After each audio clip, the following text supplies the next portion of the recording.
Hi, this is Jaya. In this video, we shall see the story of Ganga. We all know that Ganga is considered as the purest river in India, and it is also a belief that if you take bath in Ganga, you will be purified of all your sins. And Ganga is a river which is mentioned in all the Vedas, Puranas, and even in the epics like Ramayana and Mahabharata. Now we shall see how Ganga was born. Lord Vishnu has appeared in 10 different avatars known as the Dasa avatars. And in each avatar, he has helped the earth from some great demon or some difficulty. And one such avatar only is Vamana avatar, where he came to the earth in the guise of a dwarf Brahmin. Dwarf means very short. And there was a king called Bali Chakravarti, and he was a very rich and powerful Ashura king who had horses, elephants, chariots, cavalry, and a very large army, and he had conquered the whole of the world. And he was also a great devotee to Vishnu, and it is said that he has also conquered the heavens. This power of this Bali king frightened Indra, who is the king of the gods, and he was afraid that he will lose the heaven to him. So Indra went to Vishnu for help. At the same time, Bali performed a great yagna in which he donated to the Brahmins whatever they asked for. So Vishnu came as a dwarf Brahmin in disguise, and he went to Bali Chakravarti. Now along with Bali, his Guru Shukracharya was there, and the moment Shukracharya saw this dwarf Vishnu, he identified that it was Lord Vishnu in disguise, and he told that to Bali Chakravarti. So when Bali Chakravarti knew that Vishnu had come in disguise as a dwarf Brahmin itself, he was very happy, and therefore he bowed in front of the dwarf Brahmin, and he asked him what he would like to have. And the Brahmin told him that he wants 3 of his foot of land so that he can perform his meditation in that. And immediately King Bali agreed, and he asked him to measure wherever he wants. He can measure the land and take it for him. And the moment Bali said that he will give him 3 feet of the dwarf Brahmin's foot size of land to him, the dwarf started growing in a massive size, which is called as Trivikrama, that is the magnificent form of Lord Vishnu. And with 1 foot he covered the whole earth, and with the 2nd foot he covered the skies, and he had no land left, no place left for keeping his 3rd foot. So he asked the king Bali, where should I keep my 3rd foot? Hearing this, King Bali bowed before him, and he offered his head for the Brahmin to keep his foot on, and the 3rd foot was kept on Bali's head, and 3 Vikramas pushed Bali into the underworld, and therefore he went to the Padala Loka. And when Vishnu in his 3 Vikramas form had covered the skies, Lord Brahma washed his foot. And why he washed it is because it's a magnificent form of Lord Vishnu, and it's a very rare sight for even the gods to see. So he washed his foot, and he collected the water with which he washed his foot in his Kamandala. And this holy water only is Ganga. And since Brahma collected Ganga in his Kamandala, Ganga became Brahma's daughter, and this is how Ganga was born. And there is also another story saying that Ganga was the daughter of Himaben and sister of Uma, and then she was taken to the heaven because Indra wanted her to make the gods happy. And how she came down to the earth is because of Durvasa's curse. Now this Ganga was very mischievous, and always she was playing jokes on everyone, and she was always dancing and singing and all that, and all the devas liked listening to her songs and watching her dance. One day, as usual, they were all watching her sing and dance, and when Ganga had finished dancing, the wind blew very strong. At that time, sage Durvasa had come there to watch her dance. And just like all the rishis, he was dressed in a very simple manner, that is, he was wearing only a hip cloth. And when the wind blew very strong, sage Durvasa's clothing flew away. And since all the devas know about sage Durvasa, they all did not want to anger him, so they bent their head and they kept quiet. But Ganga was unable to control herself, and she started laughing at him. And this made Sage Durva's anger grow more, and he looked at her and he shouted and said that you are a proud girl, and instead of helping me you are making fun of me, and since you have behaved like an ordinary human being you do not deserve to live in the heavens, so go down to the earth, and since you are a water, flow like a river on the earth way, that is the place where you really belong. Ganga was shocked because she never expected this curse from him, and immediately she ran to Sage Durvasa and fell in his feet and started crying, and she said, please, I understand that I made a mistake. I was very proud. Now I realize what I have done. Please consider me as your daughter and forgive me. And looking at her, Sage Durvasa softened and he was filled with pity, and he said, okay, but I have already given my words and my curse cannot be taken back even by me. But now I can give you a boon. He said that when you are flowing on the earth, wherever you flow, you will be considered as the purest river. And if anyone takes bath in your waters, they will be purified of all their sins. Saying this, Sage Durvasa left, and Ganga also was unhappy because she had to leave her friends and go to the earth. And how she came to the earth is another story. That is, there was a king called King Sagara, and he was ruling Ayodhya. Now this king had 2 wives, and he had no children. So he prayed to God, and God appeared before him, and he blessed him, but on one condition. He said, either you will have one son who will have offsprings and they will rule your kingdom, or else you will have 60,000 sons but they will have a short life. Which one do you want? Now King Sagara had almost captured the whole of the world, so he wanted many sons who can take care of the kingdom after him. But at the same time, if those sons are going to have a very short life, what was the use? So what happened is, he told to God, I have 2 wives, so bless each wife with one boon. And the God also said, okay. In the same way, his first wife delivered a baby, but his second wife delivered a god. And when the King Sagara saw a vegetable being born to him, he was surprised. So he took that god to a sage, and he said what he had prayed to God and what was the boon given by God to him. And now what has happened is, only a god has been delivered by his wife. But the sage understood what had happened, and he took that god and he placed it in an earthen pot, and he did a yaga, and from each seed of the god one child was born, and that is how he had 60,000 sons. And this King Sagara fought and he destroyed all the asuras around him, and finally what happened is, he had all the treasures brought to his kingdom, and all the people were very angry. Now King Sagara decided that he will perform the Ashwamedha Yaga to proclaim to the world that he was superior to everyone and the whole world belonged to him.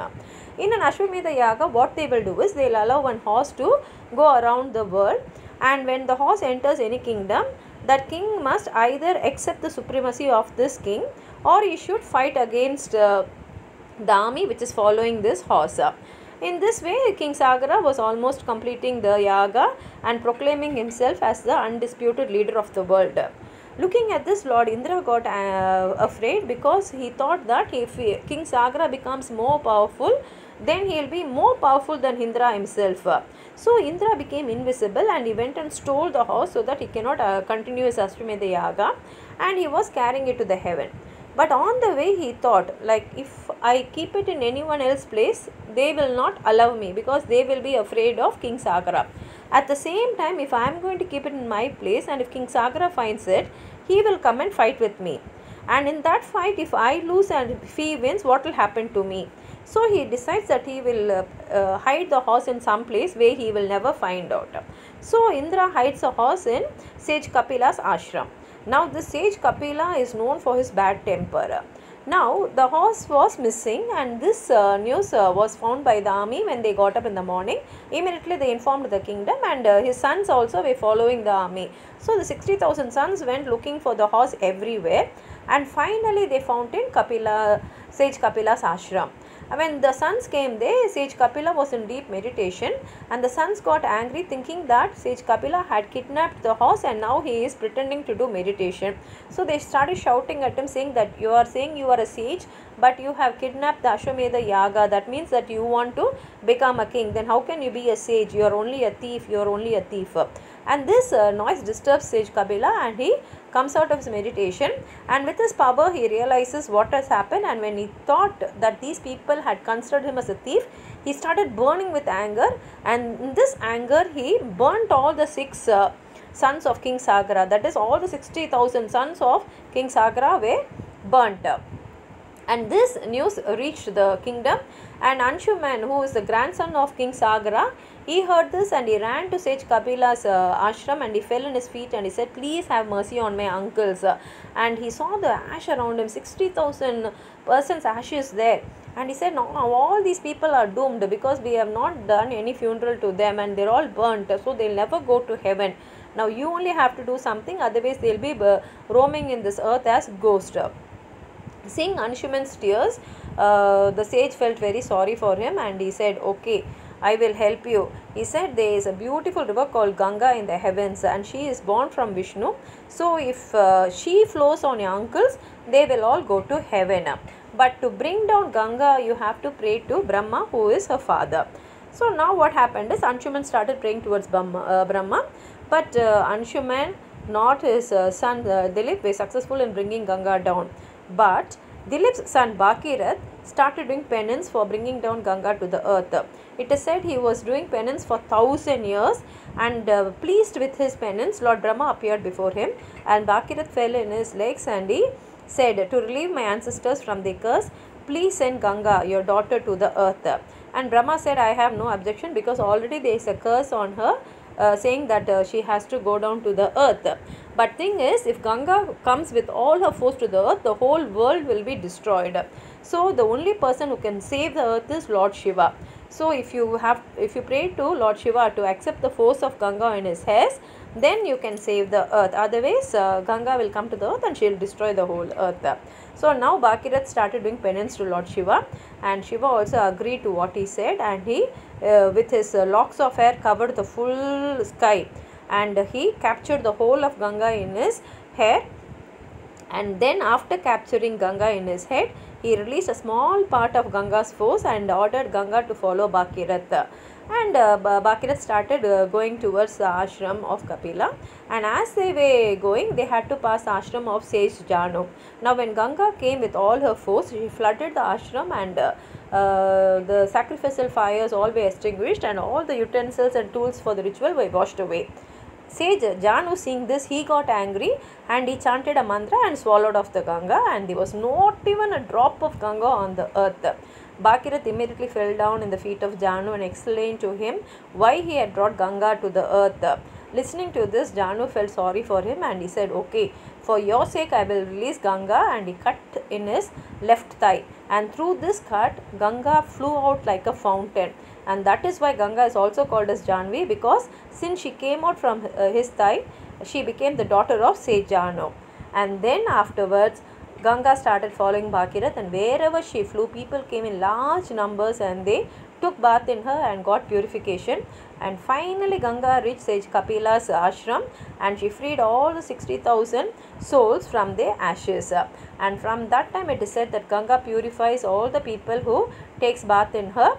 And since Ganga came to the earth because of Bhagirath, she is also known as Bhagirathi. And in Mahabharata also, Ganga has an important part to play. There is a cow called as Kamadhenu, and it is a divine cow, and she is considered as the mother of all the cows. And sage Vashishta only had this cow in his ashram, and she provided everything for his yagas. And once the Vasus are small gods, they came to visit him along with their wives, and one of the wives saw Kamadhenu, and she wanted to own Kamadhenu. So she told her husband, and that Vasu stole the Kamadhenu. And when sage Vashishta realized that Kamadhenu was missing, he cursed all the Vasus who came to meet him, and he said that you all behave like ordinary human beings, so you will be born as human beings on the earth. Immediately all the Vasus fell in his leg, and they begged for forgiveness. And the sage also realized that punishing everyone for one person's mistake is not correct. So he said, I have cursed you people, so you will be born, but you will return to heaven immediately. But that one person who stole my Kamadhenu will be born on the earth. He will live for a long time on the earth, but he will be an illustrious man. And same way, what happened is, these Vasus, in order to realize this whatever has happened to them, that curse, they go to Ganga and they beg her to have them as her child, and Ganga also agrees to it. And at that time, King Shantanu, who is the king of Hastinapura, he comes to the banks of Ganga and he sees Ganga. He did not know that she is the river Ganga. He sees her as a beautiful woman, and seeing her beauty, he falls in love with her and he asks her to marry him. And Ganga also agrees happily to be his wife, but she lays down one condition.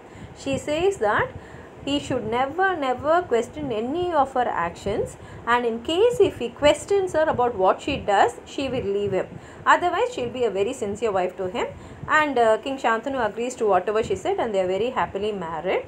And after marriage, what happens is, they have a beautiful baby. But Ganga does a strange thing. She takes the baby and drowns it in the river, and King Shantanu is shocked because he has never thought a mother can do like this. But since she has already given that condition that if you question my actions, I will leave you, and King Shantanu knows that he cannot live without her because he loves her so much, he kept quiet. And the same thing happened 7 times, and each time Shantanu controlled himself and kept quiet. But the 8th time he could not control himself, and so he went and asked her why she is drowning all the children which she is bearing. Hearing him, she smiles and she gives him the baby, and she explains to him that all the babies which were born to them were Vasus, and they had to be drowned so that they can go back to heaven. And the 8th baby was given to Shantanu so that he will be his heir and take care of his kingdom, and that 8th baby only is Bhishma of Mahabharata. So this is the story of Ganga. If you have anything more to add on to this, please write it in the comment box. It will be useful to others. Like the video, share it with your friends, and if you have not subscribed my channel, please subscribe. And while subscribing, don't forget to press the bell button. Only then you will get the notification of all my videos when I post them. Thank you.